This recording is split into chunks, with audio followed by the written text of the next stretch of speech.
મારું નામ માલશ્રી ગઢવી છે। કચ્છ મહિલા વિકાસ સંગઠનમાંથી હું આવું છું।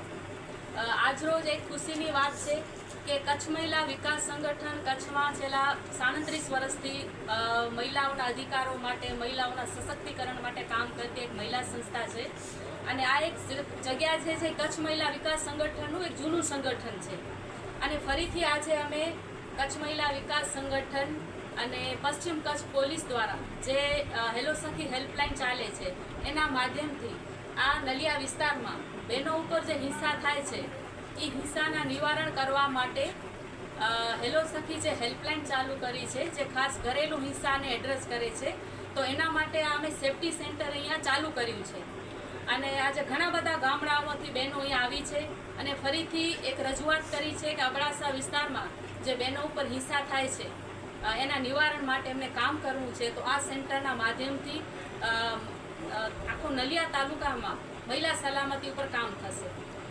ઘણા વર્ષ આ સંગઠન ચાલુ રહ્યું અને એમાં વિવિધ કાર્યો થતા હતા, જેમાં બચત ધિરાણ છે, આરોગ્યના કામો છે। એક સમયાંતરે આ જે મંડળી હતી એનું વિસર્જન થઈ ગયું અને બીજી બહેનો જે છે એ પોતાની રીતે પગભર થઈ।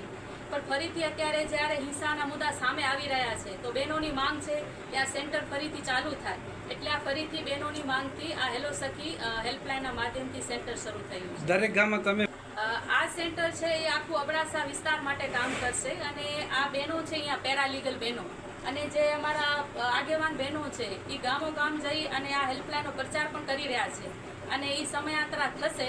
પણ આ જગ્યા છે કે જ્યાં બહેનો માટે જે જગ્યા છે ત્યાં બહેનોને જે કાંઈ તકલીફ હશે એની વાત સાંભળવામાં આવશે અને સામાજિક અને કાનૂની મુદ્દા ઉપર એને મદદ કરવામાં આવશે।